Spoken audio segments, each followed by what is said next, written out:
जय हिंद, जय Bharat, change show मजे में होना। आई होप साथ ही साथ आप लोग की पढ़ाई बहुत अच्छे से चल रही होगी। आज के इस सेशन में हम लोग डिस्कस करने जा रहे हैं कि पेपर में तुक्के कैसे मारना है।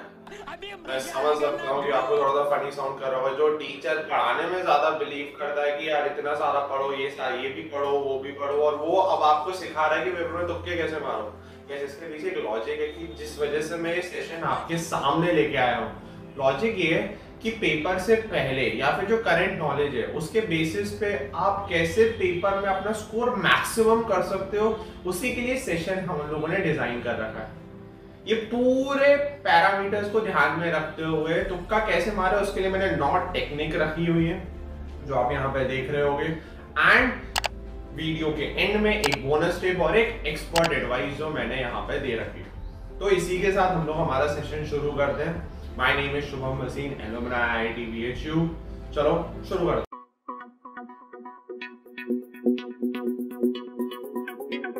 तो पहला मेथड है हमारा कसिनो वाला मेथड। ये जो मेथड है it is been inspired from जो कसिनोज रन करते हैं अक्रॉस द कंट्री या फिर पूरे वर्ल्ड में। वो इतने पैसे वाले क्यों होते हैं? वो इसलिए पैसे वाले होते हैं, आपने वो जो गेम देखा होगा कि जिसमें एक बॉल जाते हैं और उसको घुमाते हैं तो वो बॉल सारी जगह जाती है, राइट। उनमें से जिसका वो नंबर होता है उसको वो लॉटरी या फिर उसका वो प्राइज मनी वो लेके चला जाता है।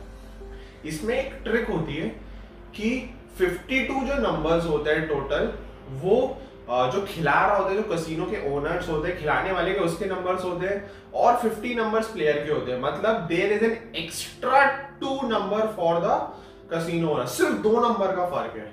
और ये जो प्रोसेस है ना वो इतनी बार करते हैं, 1000, lakhs, मिलियंस टाइम्स ये प्रोसेस जब करते हैं तो अल्टीमेटली नेट में जो आते हैं वो लोग प्रॉफिट में आ जाते हैं। तो ये जो तुक्के वाली जो स्कीम है that is also game of number या फिर गेम ऑफ प्रोबेबिलिटी।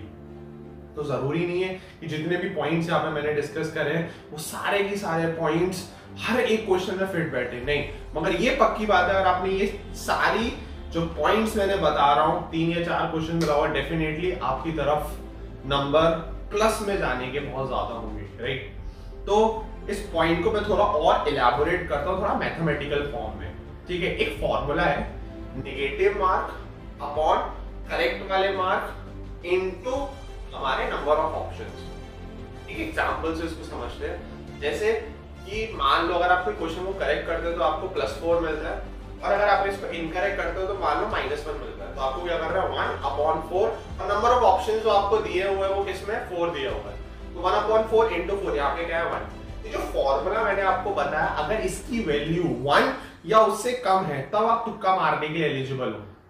अगर 1 से ज्यादा आ जा रही है ना तो तुक्का मारना बंद कर दो, वहां पे स्ट्रेट अवे तुक्का नहीं मारना है। तो दैट्स द फर्स्ट पॉइंट जिसको आपको दिमाग में रखना है। तुक्का मारने की एलिजिबिलिटी का लेस देन 1, ये जो फॉर्मूला मैंने यहाँ पे बताया आपको उसके लिए, ठीक है। सेकेंड पॉइंट है हमारा एलिमिनेट रॉन्ग चॉइसेस। क्वेश्चन में कभी कभार ऐसा होता है कि तुम्हें थ्योरी वाइज आंसर नहीं आ रहा हो या कंसेप्ट से आंसर नहीं आ रहा हो, मगर ऑप्शंस को देख के तुम ये बोल सकते हो यार इसका डी तो नहीं हो सकता, इसका ए तो नहीं हो सकता, इसका सी तो नहीं हो सकता, बच गया क्या बी ऑप्शन। टिक करो, आगे बढ़ो। ये लगभग हर स्टूडेंट करता होगा, मगर इसमें मैं एक छोटा सा पॉइंट और ऐड करूंगा। सभी लोग ये जानते हैं कि बी और सी जो पॉइंट है या फिर बी और सी जो ऑप्शंस हैं उसके आने के चांसेस सबसे ज्यादा होते हैं। यस, सबसे ज्यादा होते हैं। मान लो ऑप्शन एलिमिनेट करते करते ऐसा हुआ कि आपने ए एलिमिनेट कर दिया, आप लोगों ने सी एलिमिनेट कर दिया, बच गया क्या बी एंड डी। तो दैट्स द कैच, बी पकड़ो, आगे बढ़ो। मैं ये नहीं कह रहा हूं कि हमेशा एक पॉइंट आपको करेक्ट आंसर ही देगा, मगर चांसेस क्या हो जाएंगे, बढ़ जाएंगे। लॉजिकली भी अगर मैं बात करूं तो तुक्का मारने के लिए यू आर एलिजिबल।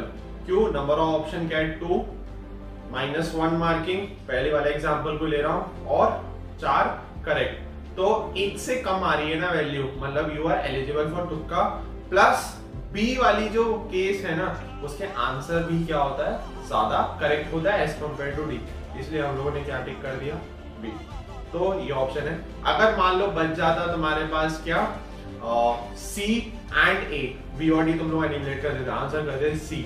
मगर अगर बच जाता बी और सी, मैं कुछ नहीं कह रहा हूँ, ए और डी फिर से मैं कुछ नहीं कह रहा हूँ। तो पॉइंट इज आप दो ऑप्शन को एलिमिनेट करने के बाद भी चूज कर सकते हो कि फाइनल आंसर आपका क्या हो सकता है।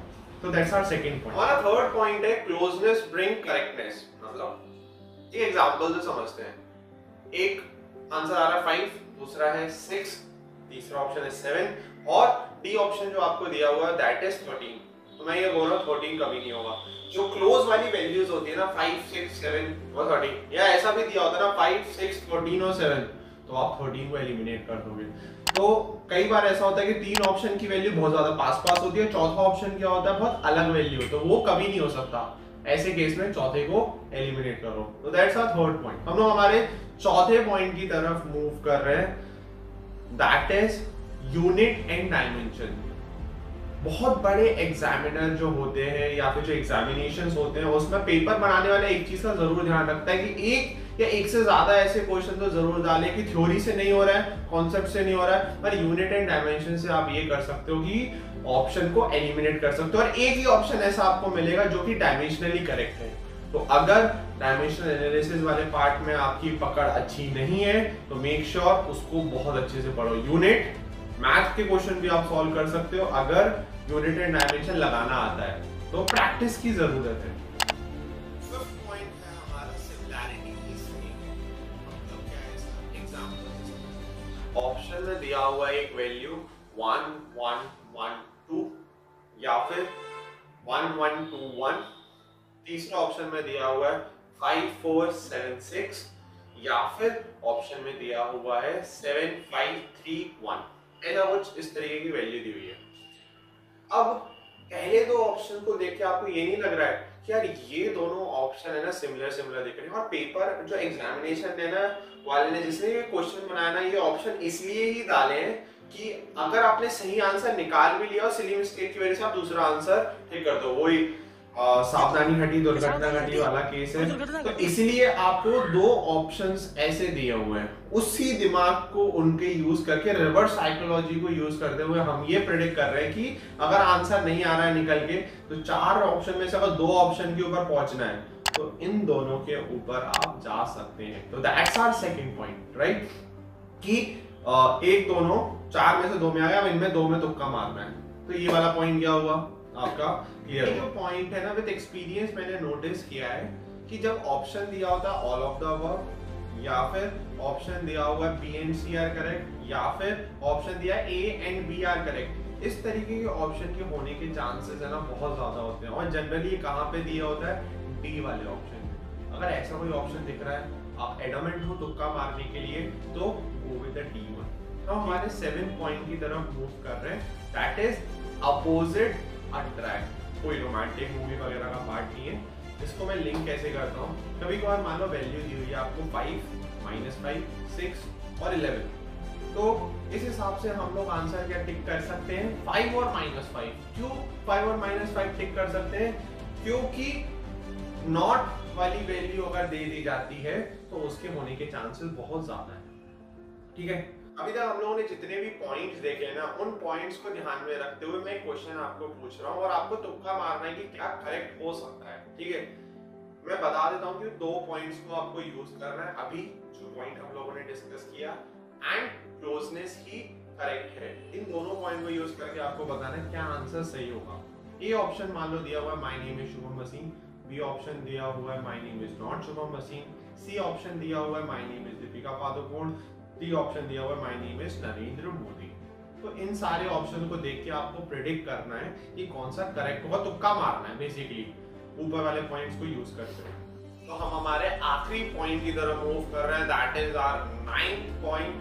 पीछे देखो, पीछे मीम वाला ये पॉइंट नहीं है पर उसी से मिलता जुलता है। कई बार ऐसा होता है कभी भी आप एग्जामिनेशन दे रहे हो तो स्टार्टिंग के लेक्चर से फॉर एग्जांपल सेकंड या थर्ड क्वेश्चन आपने अटेम्प्ट किया, आपने सॉल्व नहीं कर पाए, ठीक है, थ्योरी वाला पार्ट या फिर कंसेप्ट वाला पार्ट उसका क्लियर नहीं था, you move to next question.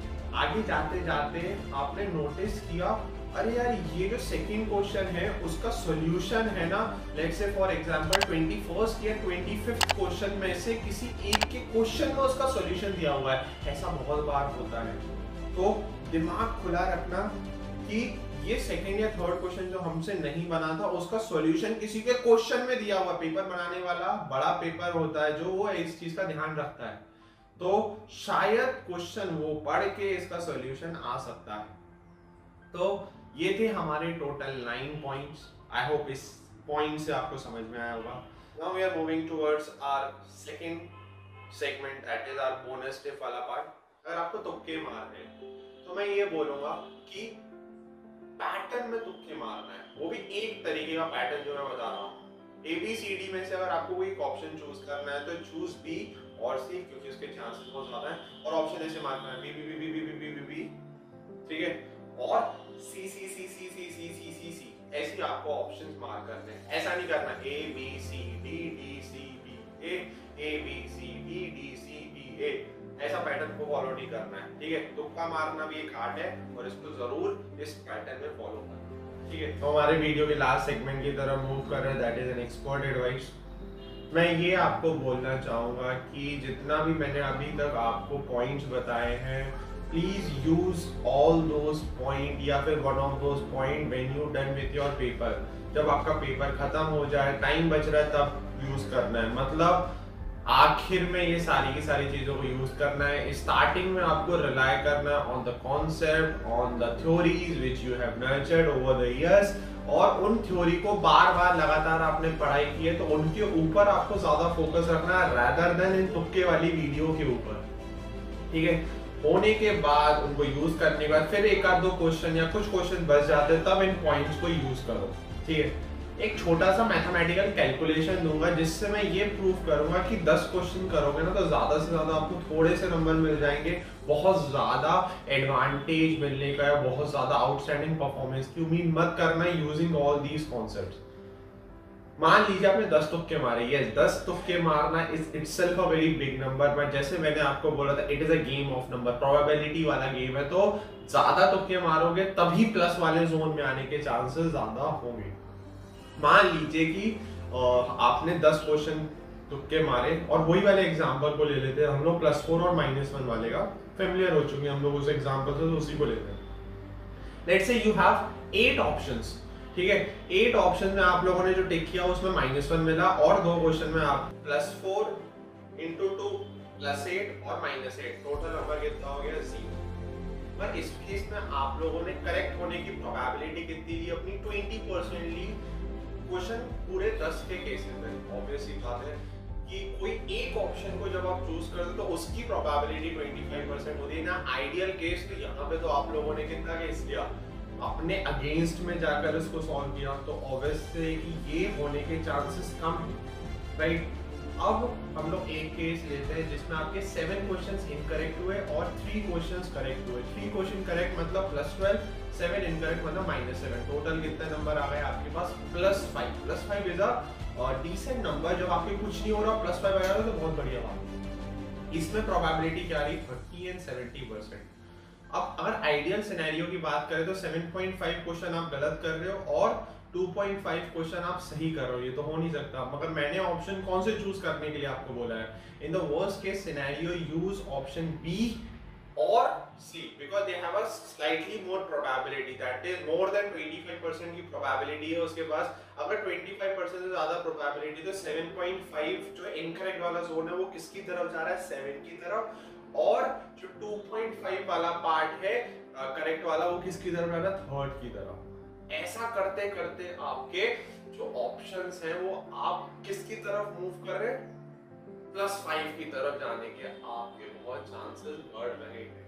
और मान लो कि मम्मी का चढ़ा हुआ प्रसाद या आपकी मानी हुई मन्नत अगर पूरी हो गई तो 6 इनकरेक्ट 4 करेक्ट वाला गेम तो बल्ले बल्ले वाला सीन है। हमारे कितने नंबर हो जाएंगे? लगभग +5 आ रहा था, +10 वाले जोन में चले गए। तो still it is a game of probability. Use all these technique जब आप थ्योरी और जो आप पढ़ चुके हो उसके बाद। I hope you like the video. If you do so please like, share, subscribe and hit the bell icon. अगर ये सारी चीजें आप करते हो ना तो मुझे मोटिवेशन मिलेगा, मुझे मोटिवेशन मिलेगा, मेरी टीम को मोटिवेशन मिलेगा। हम सब मिलके ऐसा ही धुआंधार कंसेप्ट आपके सामने बार बार लगातार लेके आते रहेंगे। So thank you. लाइक का बटन दब जाना चाहिए। शेयर हो जाना चाहिए, सब्सक्राइब होना चाहिए। On that note, thank you, bye bye, फिर मिलते हैं इन द नेक्स्ट वीडियो।